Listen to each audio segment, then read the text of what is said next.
What did they tell you the job was?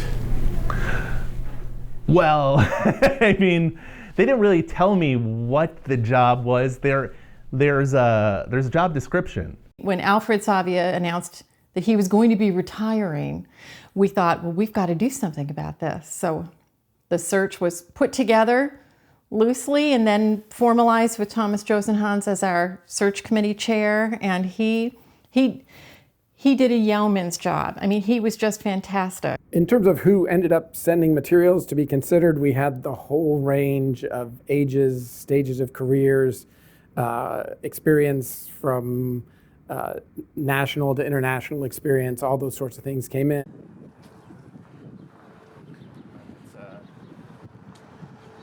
It's 55 degrees today. It's gorgeous out.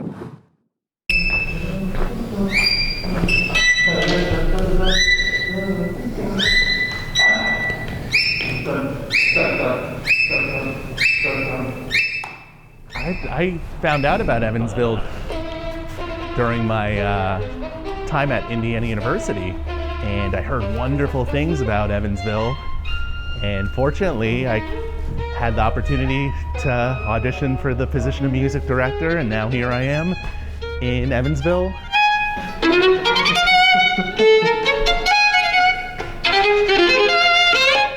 The search committee spent quite a bit of time sort of before everything, even the job description went out, sort of talking about what we were looking for and what kind of qualities we had, and we wanted someone who would be able to build support for the orchestra, who had a record of doing that with another ensemble, who had success both as a musician and conductor and also in terms of working behind the scenes with boards and being able to at least had a track record of sort of community engagement and fundraising. So imagine this. Evansville, Indiana, the media market is 385,000 people approximately. 100,000 of them live here in Evansville, and the rest are in these small little towns around here. And suddenly you find out that they have an opening for a classical music conductor, music director for the Evansville Philharmonic Orchestra. Now, is that something, if you're in that line of work, you say, that's where I need to be? Or is that line of work so competitive, like, heck, I got to get that job? Here's one thing to consider. The person you'd be replacing is a guy named Alfred Savia, who was here for 31 years. 31 years in a music job. That means he's cemented some sort of legacy that you're going to have to live up to. And he's highly respected, not just here, but throughout the world. Would that be intimidating? Or would that be, oh gosh, here's an opportunity to come in and shake things up and take things in a new direction? Odds are, if you're wanting a job like this one here in Evansville as the conductor and musical director of the Evansville Philharmonic, you're very motivated, you have a lot of talent, you have your eye on the big picture. So, are you looking at this as a jumping off point for Chicago, New York, London, Paris, Berlin, God knows where? Or are you looking at repeating what Alfred Savia did and staying here for the rest of your career? Evansville, Indiana, 31 years. Classical music conductor. You know what? You might actually be surprised how attractive that is. We could never have anticipated 215 applicants from around the world. That shocked us, and yet it's validating. It's validating to know that Evansville, Indiana is the level of orchestra that we think of ourselves as being. It has a great reputation. Yes, I mean, it did before. Internationally. I think there's a centrality to Evansville that's close to lots of other things. I know Roger and most of the candidates were conducting other orchestras, and some of them, when we talked to them, were saying, well, it's really hard for me to get from A to B, and Evansville is sort of central and easy to do, and if I wanted to combine it with another position, or if I kept my previous post, that would be something that would be easy to do in Evansville as well. I was living in California at the time. So I was near, the ocean, the beach, which was it was pretty nice, but I had no room in my apartment. It was a small apartment. The cost of living was high. This was a wonderful way to just relax. It was peaceful, it was quiet, and there were just really nice people. What makes this town so wonderful and unique is the people. They've been very welcoming and very, there's a great deal of dedication to the symphony, and I really appreciate that about this town. I think it's so neat that we're the largest arts organization in the tri-state. Oh, wow. And it's a huge responsibility for us to really bring invite as many people as we can into the concert hall.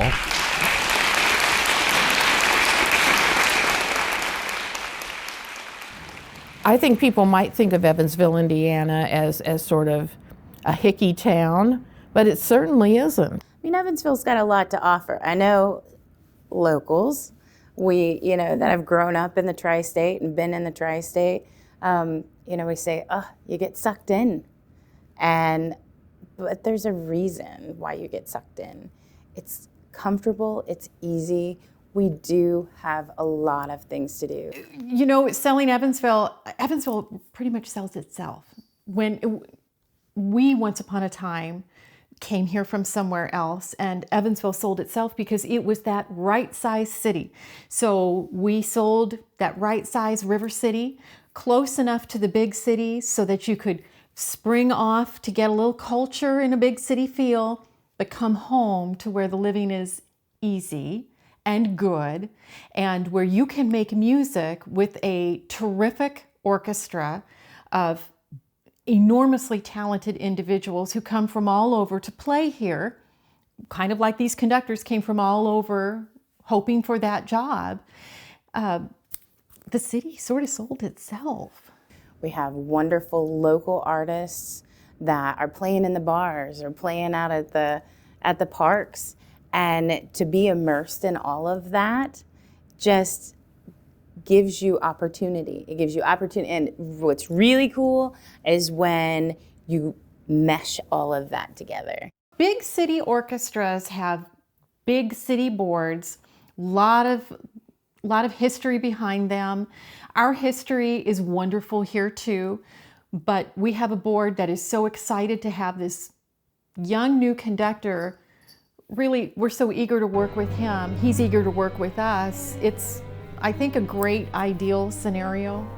I remember stepping off the plane, and I was coming from Los Angeles, and I had a red-eye flight, and I hate red-eyes because I can never sleep on the plane. So when I got into Evansville, I was exhausted, and all I wanted was a coffee.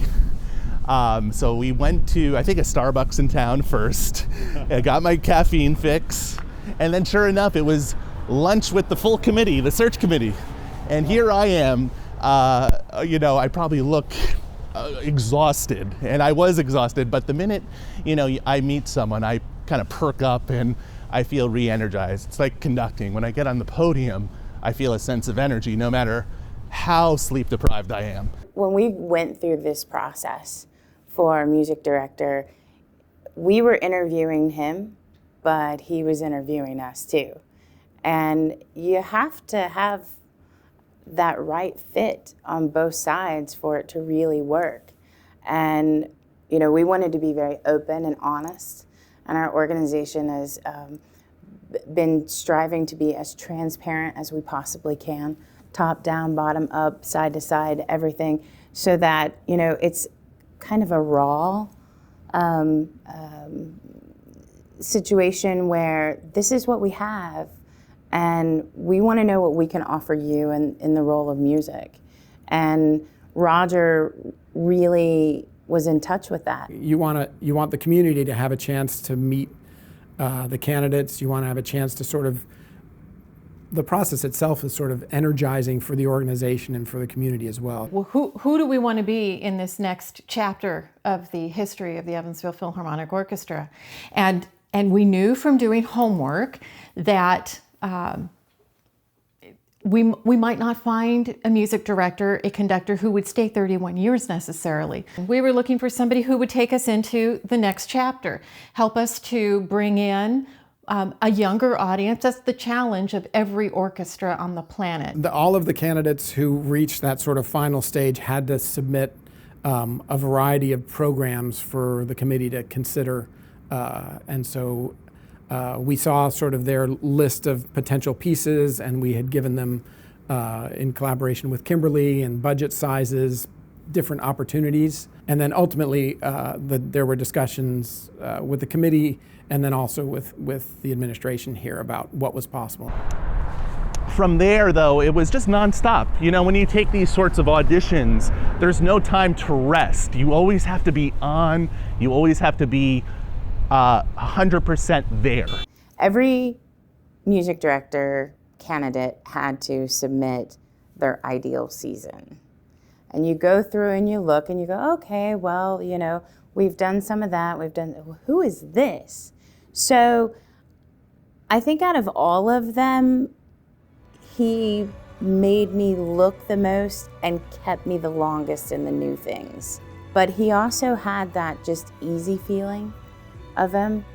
And he took the time.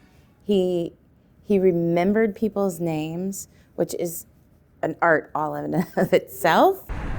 Music director searches, in a way, you're almost like a politician. You're on the radio, you're on TV, you're meeting this person and that person. It's very important that you are just yourself, that you don't put on any gimmick.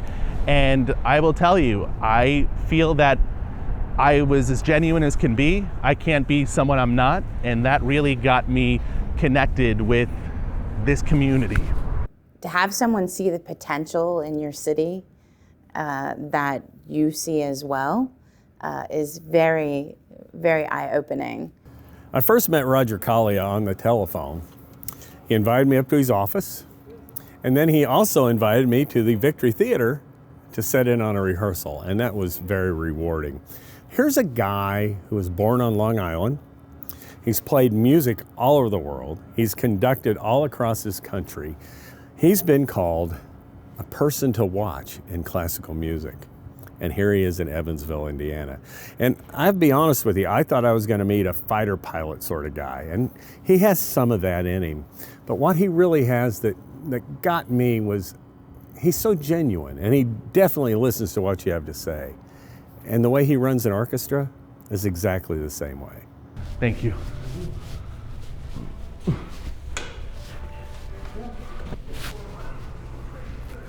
There we are, Evansville Philharmonic.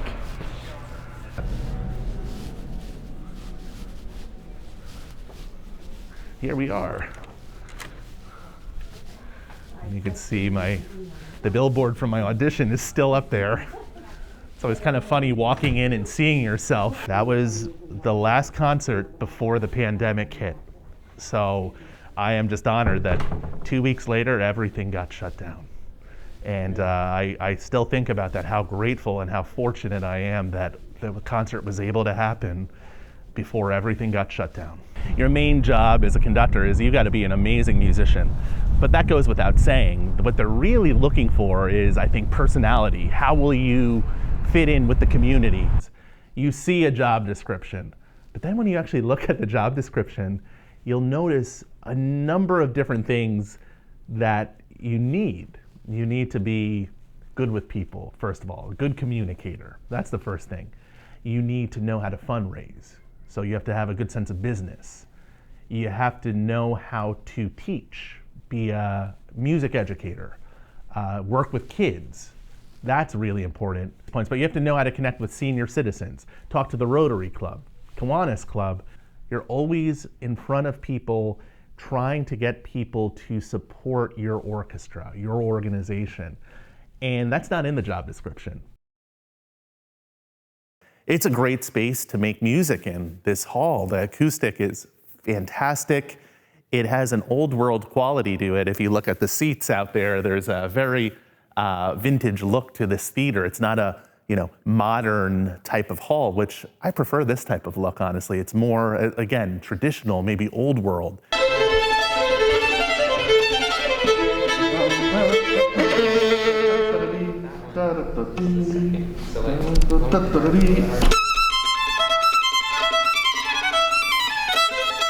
This season, it's been tough, 250 people max. Seeing those empty seats, it's tough on all of us because we feed off of that energy.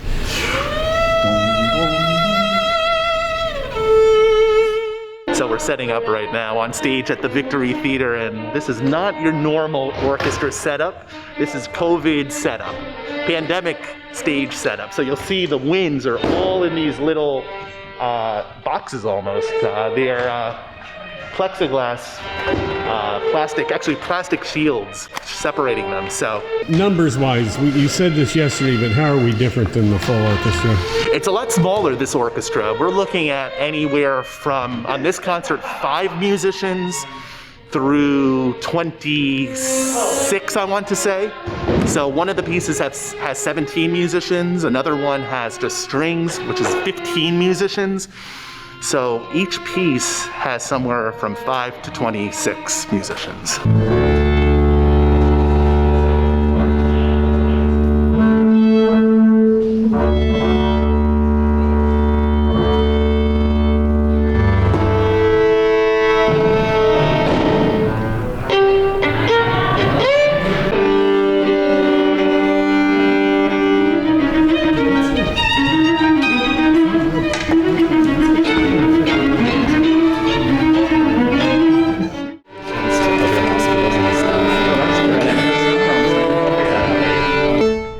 85% of what I do is alone in private, and it's in my office or anywhere where I have some quiet, and it's studying the score and getting all those notes in my head.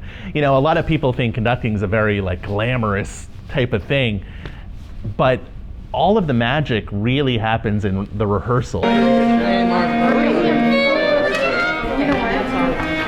Yeah, guys, it's one page of music in a Beethoven symphony. So you have a score with every instrument on it, all the different lines of music. I try to spend 1 hour on each page. So if it's a 200-page score of a Beethoven symphony, that's 200 hours of study. I mean, let's be honest, there's never enough time, and you're always learning. You're always studying. Every day I try to study music so I can be prepared for the rehearsals and the concerts. And then you're also programming for next season, the season after. Usually we program 2 seasons out. And then you're dealing with patrons, board members. And I love that part of the job because it's all about interaction to me. The chord would be a little bit more, a little louder perhaps, if you could try it more, just more percussive. Sorry. Begin. When I have the full orchestra with me, the first rehearsal, everyone's there. You hope that the musicians have looked over their parts, because I've done my homework. You hope they have done their homework. And with a good orchestra, they've played the work, they know it. It's my job to bring an interpretation to that piece of music. Sure, the notes are all written, the dynamics, but you have 5 different conductors in front of the same musicians. That piece will sound different for each conductor.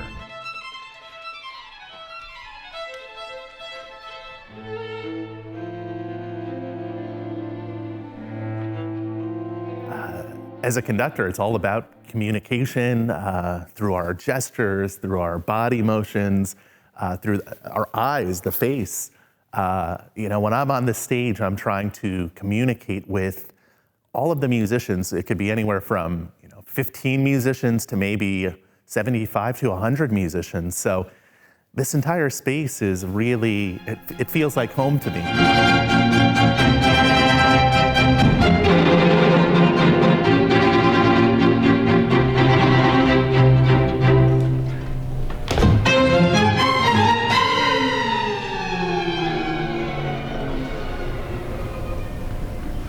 Musicians will have all different opinions on conductors. They're never going to be 100% happy with any position in a leadership or any person in a leadership role. But for me, the music kind of just, it goes through my entire body. I can't help but really move and almost groove to the music a little bit at times. It's not so much about just the technique, but it's about showing the music, the score in your entire body. The advice I received from musicians in the orchestra over the years has been just so helpful about, if you look this way or give this certain type of gesture, it'll completely change the sound. A little gesture, a little flick of the wrist can completely change the sound, and I never realized that until I started just trying new things. And as a conductor, you have to be willing to experiment.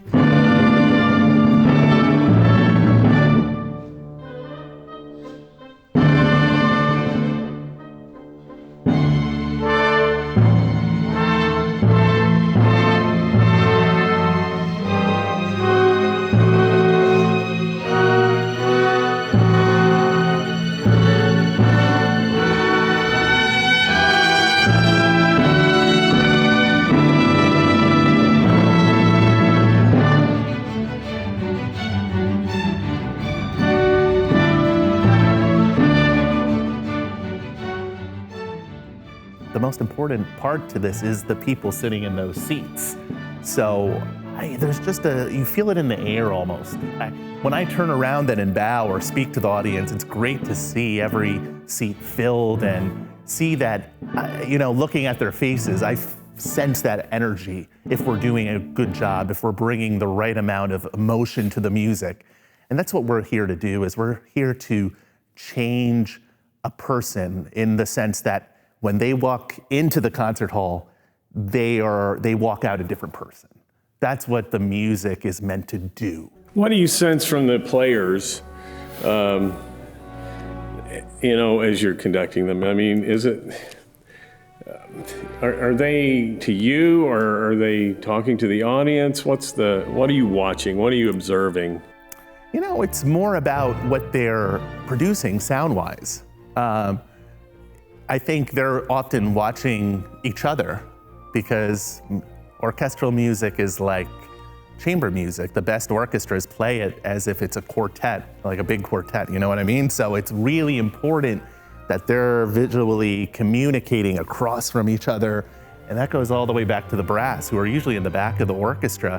When you see a string player look back there, I smile, because that means they're listening. They're not just focused on their part, but it's really all different lines of communication are happening. They're looking at me, they're looking at each other, and they're also sensing the energy from the audience. You know what I mean? There's the sense of joy, and that's why I love performing in this venue, because it's a big hall, but there's still this intimate kind of quality in the music making that is achievable here. Piazzolla said, music is life or death, and that's how you have to treat this music. It's like it's a life or death. So that's what I'm trying to get out of the musicians. You notice I don't try to over-conduct, but I just try to really tap into the emotion.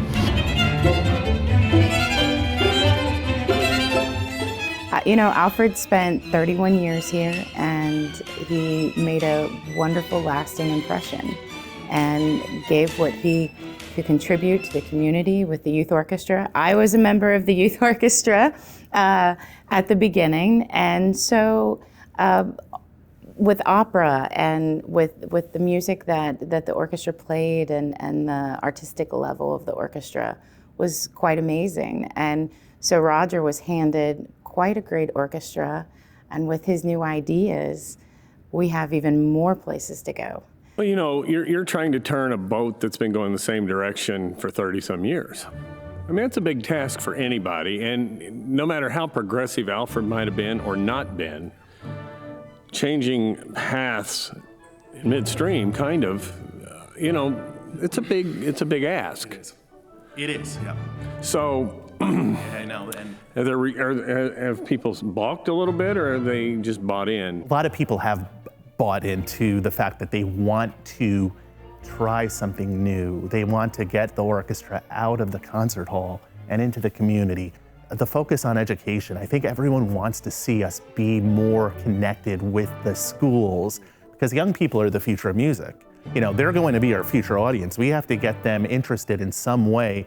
And I truly believe that if you have young people in the concert hall, they're going to be amazed by the power of an orchestra. So I'm always trying to figure out ways to really bring in young people and what we can do to give them the opportunity to experience a live orchestra, whether that be sitting on stage or me going out into the audience and giving them a conducting lesson. I think there's a lot of passion and people want to see us try these new things.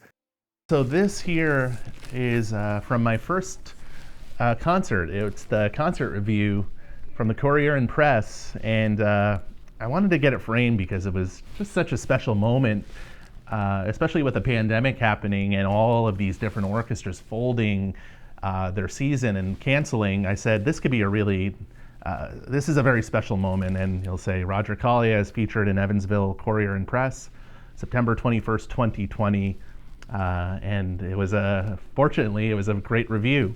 So just have to hang it up now. Getting to hang around rehearsal was really a high point for me. I remember back in grade school, I got to see an orchestra come perform at our school, and I was like, wow, this is really cool. And then as I started to develop as a musician myself, I started to think of those guys in tuxedos on the stage as the adults in the room in the music business, you know. They were playing notes us rock and rollers didn't have the opportunity to see yet. Maybe things we didn't understand. And as I got to hang around these folks, I realized that's ridiculous. They're doing the same thing we're doing. What really stood out to me was the resonance. When you're standing among those musicians playing these precious instruments, the violins, the cellos and the horns and everything else, you felt it vibrate through your body. Almost like the stage was levitating. And you realize, you know, we're all doing the same thing, really, all musicians, trying to communicate to an audience. One thing I noticed was how many moving parts there are. And it's going to take somebody with artistry and vision to hold that all together. And I think Roger Kalia has that it, whatever that is. I'll see you out there.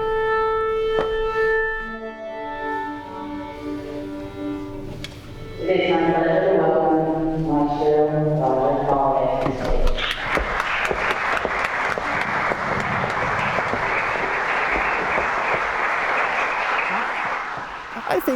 I think my goal would be one day to have a position that is one of the great American orchestras. You know, I always remember as a kid going to the New York Philharmonic concerts during my high school years and seeing some of those conductors. And at the time, I wasn't so interested in becoming a conductor, but just the idea of being able to, the tradition of those types of orchestras, it really speaks to me. But I think in many ways, as a musician, yeah, you have goals, but it's the type of thing where you just go with the flow. You really have to go with the opportunities that are presented to you.